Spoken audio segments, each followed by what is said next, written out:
आज लोग चेहरे से अपनी पहचान बनाते हैं, लेकिन कुछ शख्सियत ऐसी भी रही हैं जिनका वजूद उनकी आवाज़ रही है। आज़ादी के बाद रेडियो सुनने का दौर आया। 70, 80 और 90 का दशक ऐसा ही रहा जब लोगों में रेडियो सुनने का क्रेज़ गज़ब का था। तब रेडियो सिर्फ एक आवाज़ नहीं, एहसास था। ये ना जाने किन किन लम्हों का साथी भी रहा। आज़ादी के बाद जिन लोगों ने रेडियो को आम लोगों तक पहुंचाया, इसकी लोकप्रियता बढ़ाई, उनमें सबसे अव्वल नाम अमीन सयानी का आता है। एक दौर था जब अमीन सयानी रेडियो की आवाज़ थे। रेडियो की आवाज़ मतलब अमीन सयानी। अमीन सयानी का निधन 91 साल की उम्र में हार्ट अटैक से हो गया।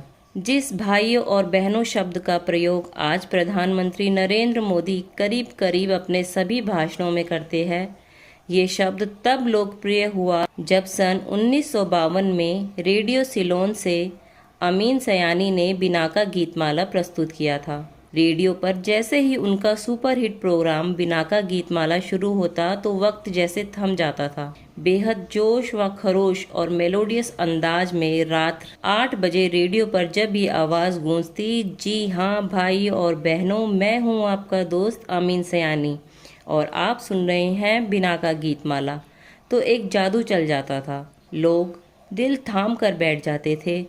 रेडियो सिलोन से एक भारी और दिलकश आवाज़ सुनते ही 30 मिनट चलने वाला बिनाका गीतमाला प्रोग्राम साल 1952 में हर किसी का पसंदीदा बन गया और करीब आधे दशक तक छाया रहा।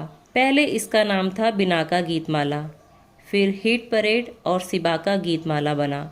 लोग अमीन सयानी की आवाज़ के दीवाने बन गए थे और उन्होंने श्रोताओं के साथ एक अपनेपन का रिश्ता बना लिया था।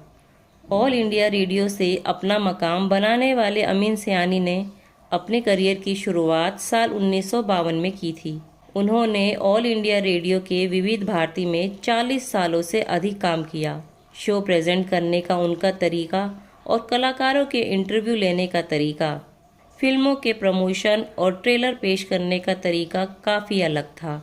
अमीन सयानी ने मुंबई के सेंट जेवियर कॉलेज से अपनी तालीम मुकम्मल की थी। उन्होंने थिएटर भी किया, क्लासिकल म्यूज़िक भी सीखा। वे बहुत अच्छा गाया करते थे। अमीन सयानी सिंगर बनना चाहते थे, लेकिन आगे चलकर उनकी आवाज़ फट गई और गाना मुश्किल हो गया। यही वजह है कि बाद में उन्होंने सिंगर बनने का इरादा छोड़ दिया। अमीन सयानी के बड़े भाई हामिद सयानी की सलाह पर अमीन सयानी ने ऑल इंडिया रेडियो में हिंदी ब्रॉडकास्टर के लिए आवेदन किया, लेकिन उनकी आवाज़ रेडियो के लिए रिजेक्ट कर दी गई थी। उन्हें यह कहकर रिजेक्ट कर दिया गया, स्क्रिप्ट पढ़ने का आपका हुनर अच्छा है, लेकिन मिस्टर सयानी, आपके तलफ़्फ़ुज़ में बहुत ज़्यादा गुजराती और अंग्रेजी की मिलावट है, जो रेडियो के लिए अच्छी नहीं।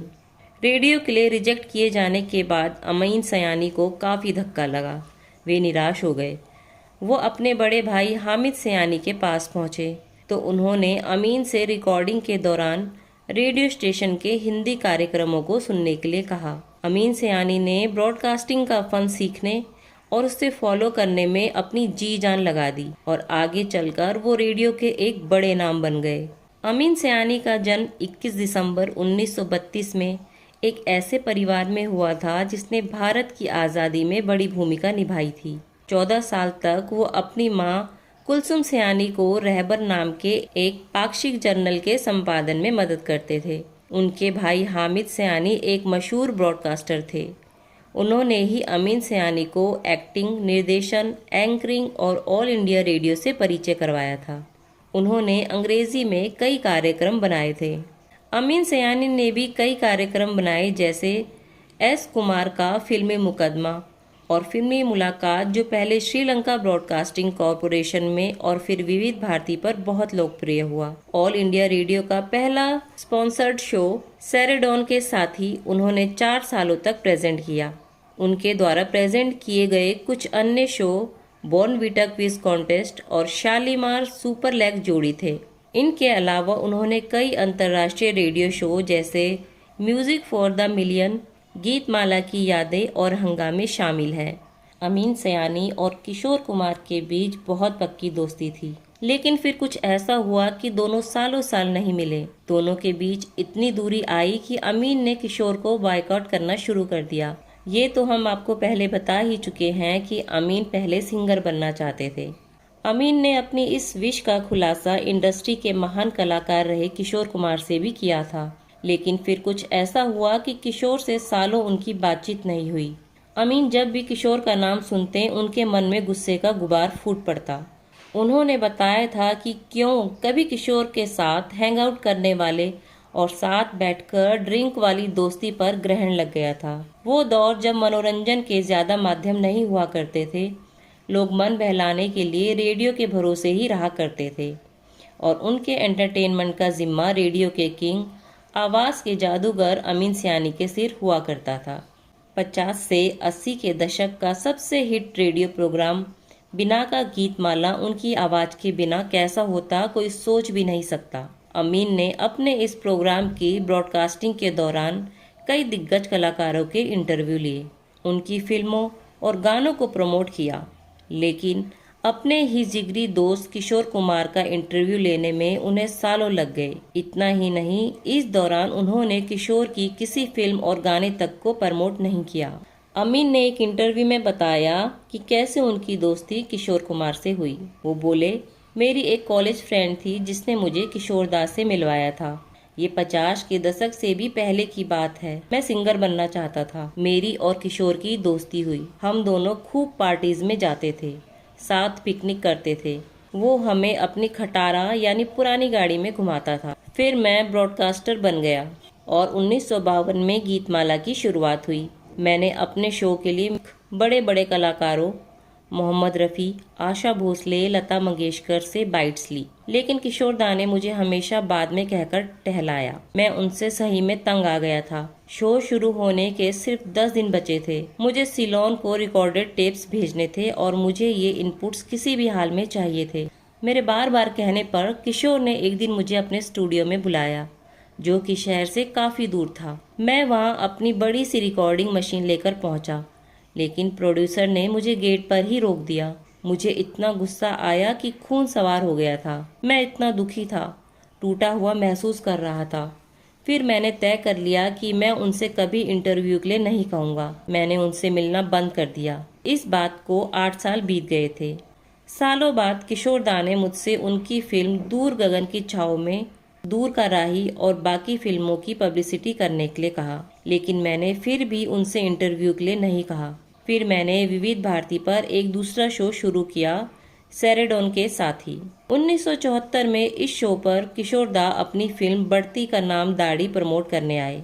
मैंने उनसे बड़े सीरियस लहजे में कहा, आप वो बाहर खड़े 2 पहलवान देख रहे हैं, वो आपको मारेंगे अगर आपने इंटरव्यू नहीं दिया। वो हैरान हो गए और जवाब दिया, तुम बदला ले रहे हो? मैंने कहा, हाँ। इसके बाद वो बोले, तुम लोगों को बोर करते हो, जाओ और कोने में बैठो और मुझे ये इंटरव्यू करने दो। अमीन ने बताया फिर क्या था। वो खुद अपना कोर्ट मार्शल कराने गए, एक बच्चे की तरह, एक यूथ की तरह और फिर एक वयस्क की तरह। उन्होंने इंटरव्यू के दौरान खुद पर कई आरोप लगाए और खुद ही अपने बचाव में उनका जवाब भी दिया। वो मेरी जिंदगी का बेस्ट इंटरव्यू बन गया था। अमीन की शुरुआत अंग्रेजी प्रेजेंटर से हुई थी, लेकिन फिर बाद में उन्होंने हिंदी में दक्षता हासिल की और खूब नाम कमाया। करीब 54,000 रेडियो प्रोग्राम अमीन साहब ने चलाए और 19,000 जिंगल्स भी उनके खाते में हैं। इसमें कोई दो राय नहीं कि बिना का गीतमालाओं के श्रोताओं की संख्या 21 करोड़ पहुंचने के पीछे अमीन साहब के कार्यक्रम अदायगी की शालीन आधिकारिक आवाज़ थी। उनकी सहजता और समझ सदा आकर्षित करती रही। ये ईमेल, व्हाट्सएप का ज़माना ना था। श्रोता अपने प्रिय उद्घोषक को बड़े प्रेम से पत्र लिखा करते थे और पत्रों की संख्या का अंदाज़ा आप लगाइए, क्योंकि वो थैलों में नहीं बोरों में आया करते थे। एक सूत्र के अनुसार उन पत्रों की संख्या प्रति सप्ताह 65,000 तक पहुंची थी। ऐसा करिश्मा पहले कभी नहीं हुआ था और शायद ही भविष्य में कभी हो। 41 साल श्रोताओं के दिल पर राज करने वाले अमीन साहब बाद में भी सक्रिय रहे। उनके सिग्नेचर स्वर की नकल संभव नहीं और कोशिश भी नहीं करनी चाहिए। रेडियो से वो टीवी पर आए। उनकी स्क्रिप्ट कौन तैयार करता था मालूम नहीं, मगर उनकी प्रस्तुति मनोरंजक होती थी।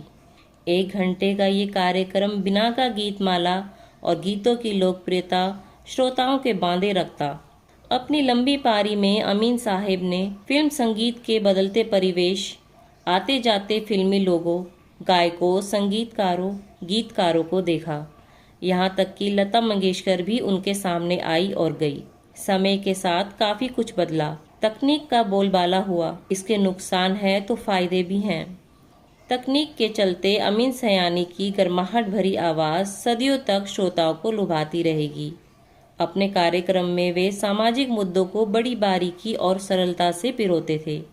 वे स्त्री सशक्तिकरण, राष्ट्रीय एकता, प्रगति को चुपके से प्रोग्राम में दर्ज कर लेते थे। सूझबूझ भरी कहानी, घटना, संगीत, हास्य को गूंद कर वे सब कुछ रोचक बना देते थे। तकनीक के चलते बाद में बिनाका गीतमाला के एलपी रिकॉर्ड्स बने और वे भी खूब चले। माइक के पीछे रहने वाले अमीन साहब की आवाज़ तो माशाअल्लाह है ही।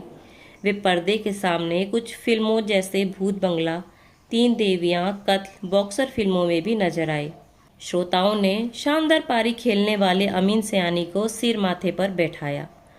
लिम्का बुक्स ऑफ रिकॉर्ड्स ने भी उन्हें अपने यहाँ शामिल किया। देश ने उन्हें पद्म भूषण एवं पद्म विभूषण सम्मान से पुरस्कृत किया। वे अपनी आवाज़ समेट कर जा चुके हैं। उनकी आवाज़ सदा रहेगी।